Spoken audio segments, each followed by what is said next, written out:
Les unités de production de petite, moyenne ou grande échelle au Cameroun se fondent toutes sur un principe simple. Trouver une idée, ensuite la tester, la valider et au besoin, protéger cette idée. Dans cette succession d'étapes, le jeune n'a pas toujours la facilité de mettre en lumière quelque chose qui ressemble fort bien à son ADN. La conférence organisée par l'IFDC Credo et la leçon inaugurale du professeur Justine Difo avait pour vocation donc de lever le voile qui entoure parfois la création d'entreprises au Cameroun. Nous voyons aujourd'hui beaucoup d'entreprises en peine à prospérer, manque de visibilité. Et j'aimerais être informé, j'aimerais être le bras sur qui pouvons pousser les entreprises en fait, à prospérer sur le point numérique parce que nous sommes dans une ère où le numérique prend le dessus. Et si tu n'es pas sur la course depuis, tu seras écarté, peu importe les moyens que tu mets en jeu. J'aimerais être le cadre dans lequel, précisément en Centrafrique, pour pouvoir pousser les entreprises à avancer. Concernant le conférence, je dirais que c'est une opportunité pour les jeunes Camerounais et pour les Africains en général. Parce que je suis un étudiant centrafricain inscrit dans ce programme. Et je suis fier d'être inscrit parce que ce n'est pas tout le monde qui donne des formations fiables et des opportunités à saisir. J'émerge dans le domaine de l'IH, dans l'industrie d'habillement et la vente en ligne des vêtements et des produits made in Cameroun. Et j'encourage IFCD Credo pour vraiment implanter cette vision et à la jeunesse camerounaise parce que ça va aussi de la vision nationale et de la vision du chef de l'État à faire de la jeunesse camerounaise des entrepreneurs parce que l'État a constaté ne peut pas employer tout le monde, soit la fonction publique, soit dans les grandes écoles, dans les grandes formations. Et chacun peut s'auto-développer et devient un créateur de richesses et un créateur d'emplois. L'activité pédagogique ici n'est pas isolée. Elle rentre dans un programme de formation adapté aux besoins contemporains, alliant théorie, pratique et compétitivité.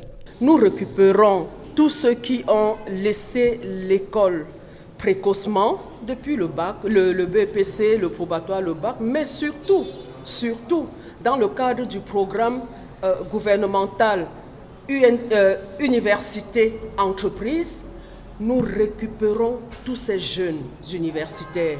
Ils ont la licence, ils ont le master, ils ont même le doctorat, mais nous contribuons à leur professionnalisation. Nous en faisons donc des créateurs, pas des salariés, mais des créateurs d'entreprises, des job creators, des créateurs de richesses, des wealth creators. C'est cela que nous voulons inculquer et nous leur avons dit que pour devenir des job creators, des wealth creators, ils doivent modifier leur état d'esprit. Car la plus grande découverte de ce siècle, c'est que nous pouvons changer notre destin en modifiant notre état d'esprit.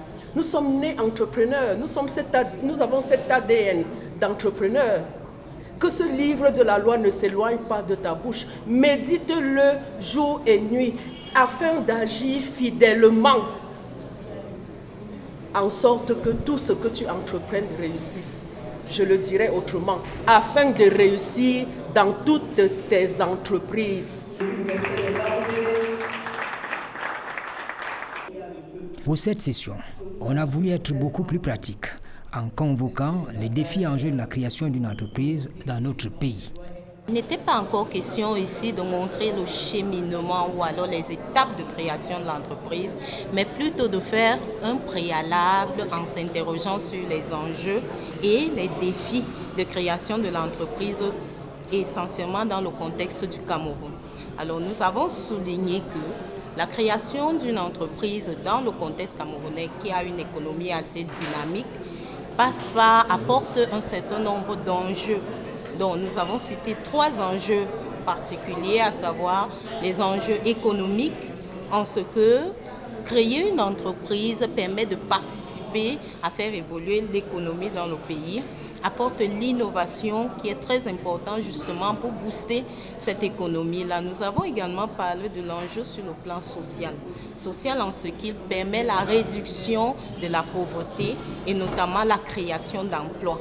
Nous voyons le chemin sur lequel nous nous retrouvons aujourd'hui avec la plupart des jeunes Camerounais qui sont au chômage.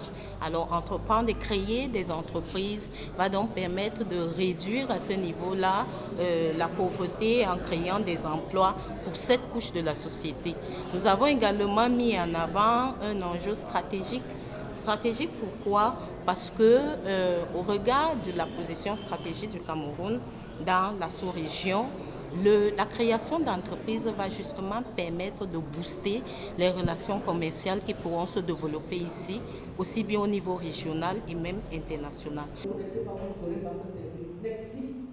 Innovation technologique, intelligence artificielle, économie numérique, tout y est pour susciter l'adhésion à la culture entrepreneuriale.